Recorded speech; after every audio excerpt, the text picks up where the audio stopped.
আসসালামু আলাইকুম ওরহমতুল্লাহি ওয়াবারাকাতুহু। প্রিয় দাখিল ব্যাচ 2026 শিক্ষার্থীবৃন্দু, তোমরা যারা 2026 সালের টেস্ট পরীক্ষার জন্য সাজেশন খুঁজছো, তোমাদেরকে আজকের এই ভিডিওতে টেস্ট পরীক্ষার স্পেশাল সাজেশন দেওয়া হবে। তোমাদেরকে ইতিপূর্বে আমরা কোরআন এবং আরবির দ্বিতীয় পত্রের সাজেশন দিয়েছি। আজকে আকাইদ ও ফিকহ এর সাজেশন দেব। প্রথমে আল আকাইদ অংশ থেকে আকিদাতুন অর্থাৎ আকিদা এর সংজ্ঞা দাও, আকিদার প্রয়োজনীয়তা বর্ণনা করো। 2 নাম্বার আল ঈমান, ঈমান এর সংজ্ঞা দাও, কোরআন সুন্নাহের আলোকে আল উমুরুল ঈমানিয়্যা তথা ঈমানের বিষয়সমূহ বিস্তারিত লেখো। 3 নাম্বার কোরআন ও সুন্নাহের আলোকে ঈমান এর পরিচয় দাও, আল মুমিনুল কামিলুন এর জন্য কি কি গুণাবলী অপরিহার্য বর্ণনা করো। 4 নাম্বার মিরাজ এর পরিচয় দাও, কোরআন ও সুন্নাহের আলোকে মিরাজের ঘটনা মূল্যায়ন করো। 5 নাম্বার মুজিজাতুন কাকে বলে, এর তাৎপর্য বর্ণনা করো। 6 নাম্বার আকিদাতুন এর অর্থ কি, আকিদাতুস সহিহাতু এর গুরুত্ব বিশ্লেষণ করো। 7 নাম্বার তাকদীরের সংজ্ঞা দাও, কোরআন হাদিসের আলোকে তাকদীরের উপর ঈমানের গুরুত্ব লেখো। এরপর আল ফিকহ অর্থাৎ ফিকহ অংশ। 1 নাম্বার ফিকহ কাকে বলে, ফিকহের আলোচ্য বিষয় কি, এর প্রয়োজনীয়তা কি, বিস্তারিত আলোচনা করো। 2 নাম্বার তোহারাতুন শব্দের অর্থ কি, নাওয়াকিজুল উযুই কয়টি ও কি কি, কোন প্রাণী ধারা অর্জন করা জায়েজ এবং কোন কোন পানি দ্বারা জায়েজ নয়। এখানে প্রাণী হয়ে গেছে, এখানে শুধু মূলত হবে পানি, অর্থাৎ কোন পানি ধারা অর্জন করা জায়েজ এবং কোন কোন পানি ধারা জায়েজ নয় লেখো। 3 নাম্বার তোহারাতুন এর আবিধানিক ও পারিভাষিক সংজ্ঞা দাও, ওযু ফরজ কয়টি ও কি কি, সীমা সহ উল্লেখ করো।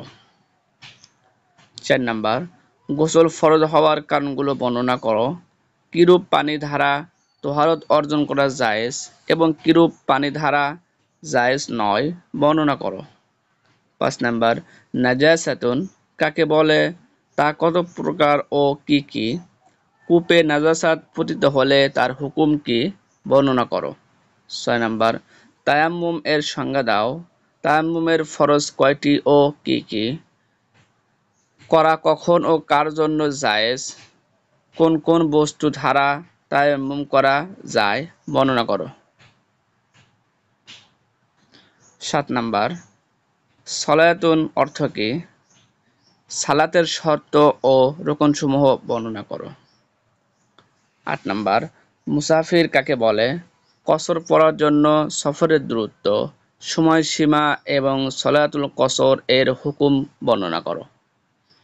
9 নাম্বার হজ এর আবিধানিক ও পারিভাষিক অর্থ কি, হজ কত প্রকার ও কি কি, আফদলুল হজ কোনটি, ইমামদের মতামত সহ বর্ণনা করো।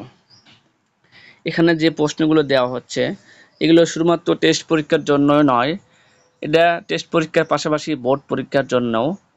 যদিও আমরা বোর্ড পরীক্ষার পূর্বে আরেকটি স্পেশাল সাজেশন দেব, তবে এগুলো তোমরা অবশ্যই ভালোভাবে পড়বে, কারণ এখান থেকে তোমরা বোর্ড পরীক্ষায় কমন পাবে, পাশাপাশি টেস্ট পরীক্ষায় কমন পাবে। অতএব তোমরা প্রশ্নগুলো অবশ্যই ভালোভাবে মুখস্থ করবে। এরপর আল আখলাক অংশ থেকে 1 নাম্বার হুসনুল মুআমিলাতু বলতে কি বোঝো, হুসনুল মুআমিলাতু এর গুরুত্ব আলোচনা করো। 2 নাম্বার সিদকু এর অর্থ কি, সততার প্রয়োজনীয়তা ও সুফল আলোচনা করো। 3 নাম্বার তাওবাতুন এর পরিচয় দাও, এর পদ্ধতি ও ফজিলত বর্ণনা করো। 4 নাম্বার দোয়া কি, কুরআন হাদিসের আলোকে দোয়ার ফজিলত বর্ণনা করো। এরপর উসুলুল ফিকহ এর অংশ থেকে 1 নাম্বার খাস কাকে বলে, তা কত প্রকার ও কি কি, উদাহরণ সহ আলোচনা করো।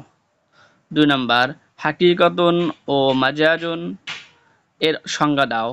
উহাদের প্রকারভেদ উদাহরণ সহ বর্ণনা করো। 3 নাম্বার, নাস কাকে বলে? নাস কত প্রকার ও কি কি? প্রত্যেক প্রকারের সংজ্ঞা উদাহরণ সহ বর্ণনা করো। এরপর ইলমুল ফিক ও উসুলুল ফিকহের ইতিহাস।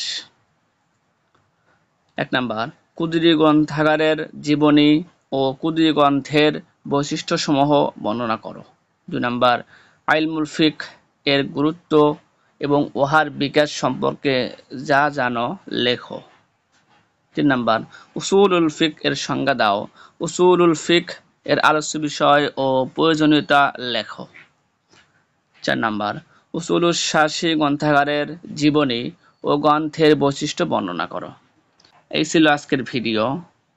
পরবর্তী ভিডিও পেতে অবশ্যই চ্যানেলটি সাবস্ক্রাইব করে রাখবে এবং ভিডিওটি বেশি বেশি তোমার বন্ধু বান্ধবদের কাছে শেয়ার করবে, যাতে করে সবাই এ থেকে উপকৃত হতে পারে।